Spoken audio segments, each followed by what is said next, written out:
మోకాల నొప్పులకు ఎటువంటి సర్జరీ లేకుండా ఎపియాన్ పెయిన్ క్లినిక్ అందిస్తున్న అత్యాధునిక చికిత్స. మీ ఆహారం సరిగ్గా లేకపోవటం వల్ల అందరికీ ఏదో ఒక రోగం ఉంది. అది బీపీ కావచ్చు, డయాబెటీస్ కావచ్చు, క్యాన్సర్ కావచ్చు, ట్రైగ్లిజరైడ్స్ కావచ్చు, ఊబకాయం కావచ్చు, నిద్ర రాకపోవటం. సార్ నాకు నిద్ర రావట్లేదు, ట్యాబ్లెట్ తీసుకో. నిద్ర ఎందుకు రావట్లేదంటే అందరికీ ముఖ్యంగా ఈ వెలుతురు ఎక్కువై నిద్ర రావట్లేదు. రాత్రి దేవుడిచ్చింది చీకట్లో అందరూ పడుకోవాలి. చీకట్లో పడుకుంటే మీకు నిజమైన నిద్రకు మూలమైన అద్భుతమైన జీవ రసాయనిక రసాలు మీ మెదడులో సోరినప్పుడు నిజమైన నిద్ర వస్తుంది. ఆ నిజమైన నిద్రకు ట్రిగ్గరు చీకటి. ఆ చీకటిని మనం పారదోలుతున్నాము. రాత్రి లైట్ ఉందని వేసుకొని డ్యాన్సులు చేస్తున్నాము.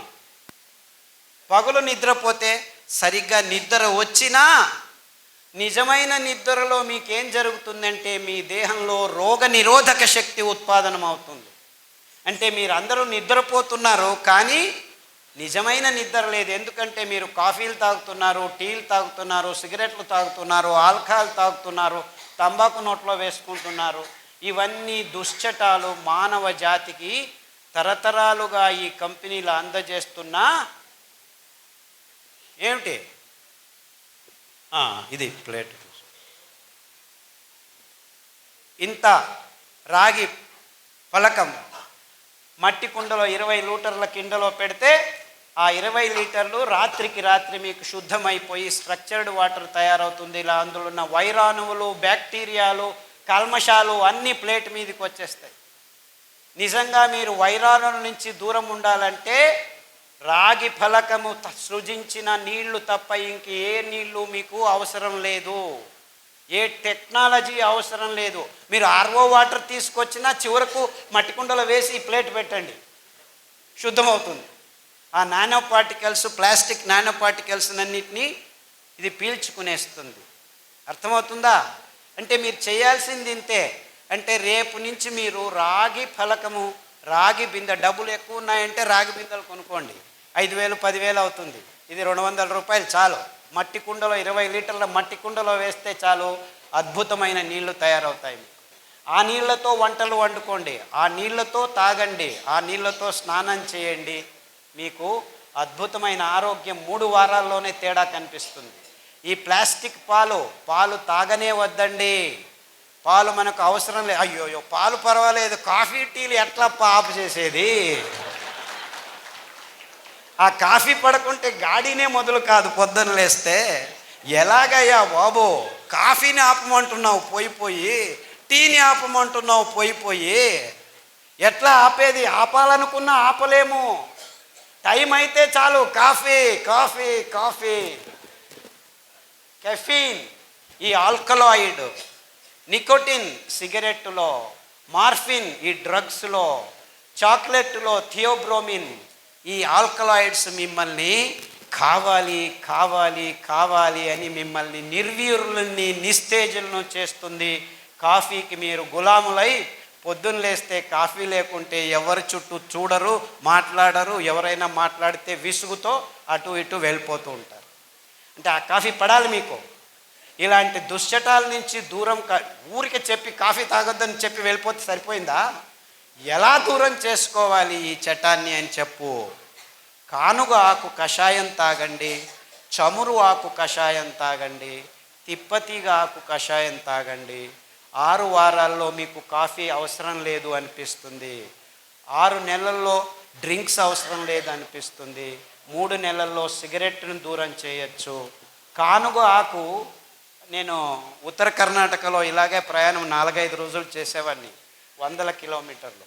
ఆ డ్రైవరు ప్రతిసారి అలా నిలిపేది, నోట్లో పెట్టుకునేవాడు తంబాకు. 2 రోజులు చూసిన తర్వాత చివరికి కారు ఆపించి అక్కడ కానుగ చెట్టు అదే ఉంటుంది, రోడ్డు మీద ఉండేది. నాకెందుకు అని, తీసుకురా బాబు అని చెప్పి ఆ కానుగాకును తెప్పించి కడిగేసి నీళ్ళతో, తామ్రద పాత్ర నా దగ్గర ఎప్పుడు చెంబు ఉంటుంది ప్రయాణం చేసినప్పుడు, ఆ నీళ్ళతో కడిగి ఆ తంబాకు బదులు కానుగాకు నోట్లో పెట్టాను.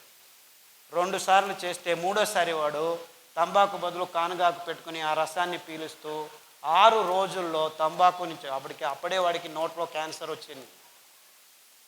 6 వారాల్లో ఆ గాయం బాగైపోయింది. అంటే ఆ కానుగ ఆకు కషాయంలో ఇలాంటి దుశ్చటాల్ని దూరం చేసే గుణం ఉంది.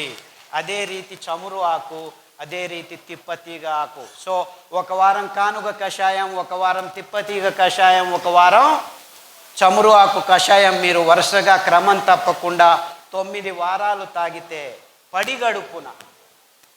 పడిగడుపున కాఫీలు అందరూ ఏం చేస్తారు, టిఫిన్ బాగా లాగించి కాఫీ తాగుతారు. ఇప్పుడు మీరు లాగించే ముందు కషాయం తాగండి. ఎందుకంటే మొత్తం మీ పచననాళంలో అక్కడికక్కడ పీల్చుకొని మీ రక్తంలోకి ఈ అద్భుతమైన పరమాణువులు వెళ్ళి మీ నరాల దౌర్బల్యాన్ని, ఆ నిస్తేజాన్ని, నిర్వీర్యాన్ని మీ దేహం నుంచి దూరం చేయాలంటే ఇంత సింపుల్గా ఉంది సొల్యూషన్. కానీ మీరు ఈ దూరం కావాలి అనేది మీ మనసులోకి రావాలి. ఆ దూరం చేసుకోవాలి అనుకుంటే చాలు, దేవుడు ప్రకృతిలో అద్భుతమైన పదార్థాలను ఇచ్చాడు. మీకు ఆరోగ్యాన్ని ప్రసాదించే అద్భుతమైన కానుగ చెట్టు మన దేశంలో ఎక్కడంటే అక్కడ పెరుగుతుంది. చమురు చెట్టు గింజలు పడేస్తే మీరు చూడకుండానే చమురు చెట్లు పెరుగుతాయి. ఎవరు ఏమీ చేయాల్సిన పని లేదు, 1 పైసా ఖర్చు లేదు. తిప్పతీగ తెలుసా మీకు అది ఎలా పెరుగుతుందో? అమృత బల్లి అంటారు దాన్ని. అంటే మీరు అది వద్దు చీ అని పారేసి చించి పడేసి పైన ఆ గోడ మీద కట్టేయండి. ఆ గోడ మీద కట్టండి.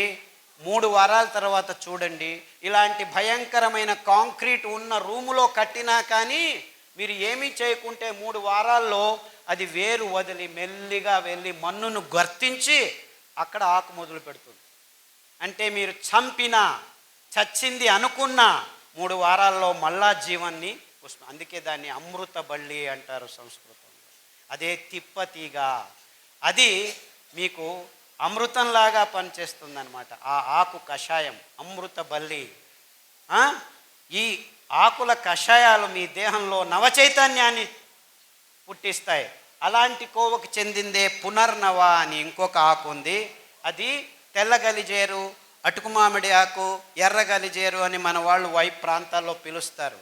ఆ ఆకు కషాయం తాగితే మీ కిడ్నీలో డయాలసిస్కి వెళ్ళిపోతున్నారు కదా, క్రియాటినిన్లు ఎక్కువయ్యే వాళ్ళందరినీ వరుసగా మళ్ళా క్రియాటినిన్ 1కి తీసుకురావచ్చేదానికి ఈ పునర్నవ కషాయం, కొత్తిమీర కషాయం, రణపాల ఆకు కషాయం మీరు 3 వారాలు 9 రౌండ్లు చేస్తే క్రియాటినిన్ 8, 9, రేపు డయాలసిస్కి పోవాలి అని వచ్చిన వాళ్ళు 100 మంది 1000 మంది నా యూట్యూబ్ లెక్చర్స్ విని క్రియాటినిన్ మళ్ళా 1కి వచ్చింది సార్ నాకు 6 నెలల్లో, అరికలు సామలు తిన్నాము, ఈ కషాయాలు తాగాము అని ఫోన్ల మీద ఫోన్లు చేస్తూ ఉంటే అప్పుడప్పుడు నాకు తలకు కొద్దిగా వెర్రెక్కుతుంది. అబ్బో ఇంత మంచి పనులు చేస్తున్నానా అని.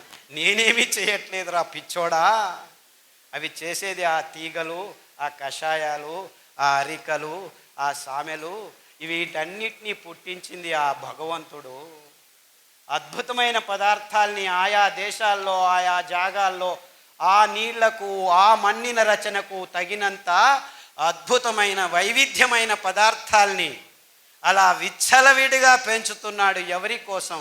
నీ కోసం, నీ చుట్టూ ఉన్న జంతుజాలం కోసం. ఈ అద్భుతమైన చెట్లు తీగలు 100,000 కోట్ల సంవత్సరాల నుంచి ఈ భూమి మీద ఉన్నాయి, పచ్చతనాన్ని కాపాడుకుంటున్నాయి.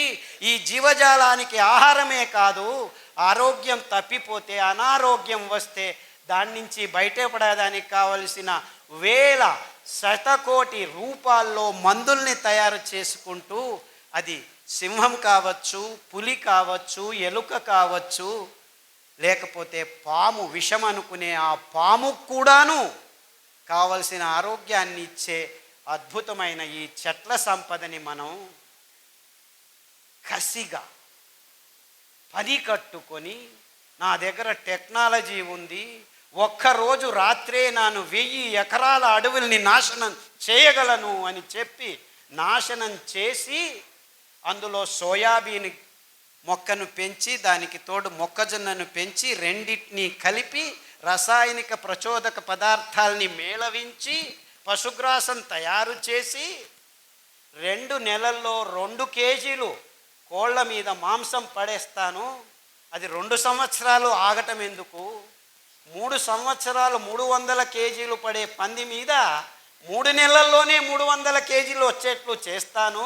నేను బయోటెక్నాలజీ సైంటిస్ట్ని అని చెప్పి 3 నెలల్లో 300 కేజీ మాంసం తయారు చేసే పందుల్ని, 6 నెలల్లో 600 కేజీలని మీద మనిషి దేహం మీద వేసుకునే ఆవుల్ని సృష్టిస్తే అందులో ఎముకలు పెరగక మాంసం ఎక్కువ అవుతూ ఉంటే ఎముకల మధ్య పెరగకుండా ఆ దేహంలో రోగాలకు పుట్టైన వైరస్సులు చోటు చేసుకుని mad cow disease, swine flu,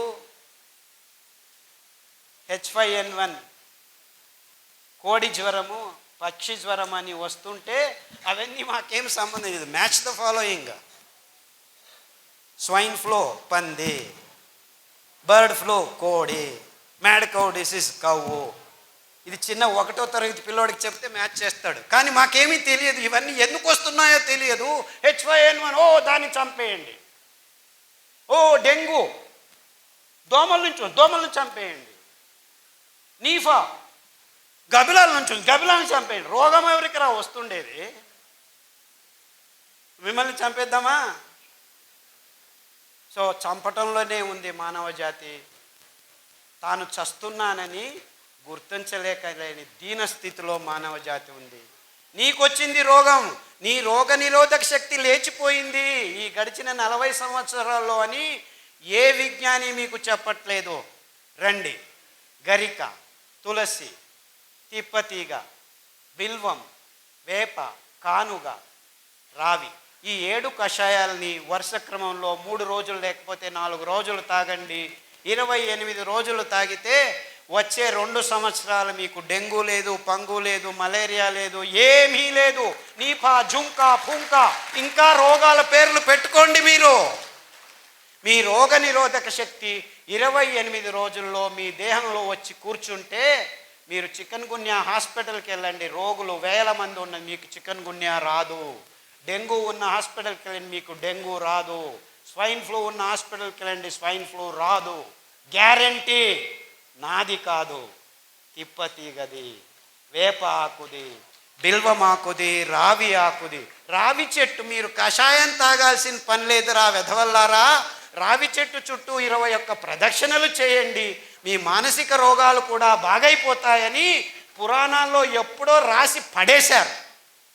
లేదు మేము రియల్ ఎస్టేట్ బిజినెస్ చేసుకోవాలని దేవాలయాల్లో ఉన్న రావి చెట్లను కూడా కట్టి చేసి కళ్యాణ మంటపాలు కట్టుకొని బిజినెస్లు చేస్తూ కూర్చుంటున్నాం.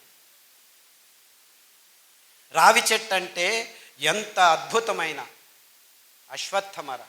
ఆ రావి చెట్టు, వేప చెట్టు దగ్గర ఉంటే దాని చుట్టూ మీరు 7 ప్రదక్షిణాలు చేస్తే మీ అసమతులనం నాశనం అయిపోతుంది.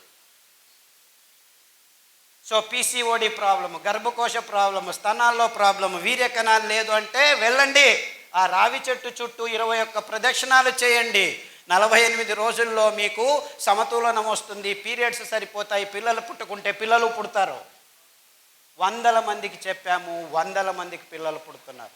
నిన్న వస్తుంటే 30 సంవత్సరాలు వయస్సు ఆవిడకి లేని చోటు లేదు, పోని చోటు లేదు, మిస్క్యారేజ్ మీద మిస్క్యారేజ్ 9 సార్లు అయితే అమెరికాకు వెళ్ళి IVF చేసుకొని వచ్చారు, డబ్బులు ఎక్కువ ఉన్నాయని. ఆ పాప కూడా మిస్క్యారేజ్ అయిపోతే చివరికి ఏమీ చేయలేక దిక్కు తోచక ఉంటే నా లెక్చర్ విని నిజంగా వాళ్ళు రావి చెట్టును వెతుక్కొని కషాయం తాగి దాని చుట్టూ ప్రదక్షిణం చేశాము, మాకు ఇప్పుడు పిల్లోడు పుట్టాడని నిన్ననే ఫోన్ చేశారు.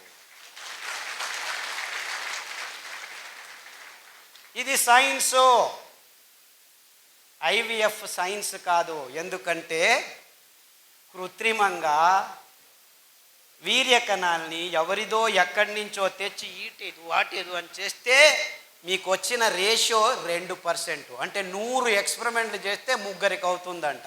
అది ఒక సైన్సా? పుట్టగొడుగుల్లాగా IVF సెంటర్లు మన ఊర్లలో వస్తున్నాయంటే ఏమిటి? You cannot even have sex properly అని.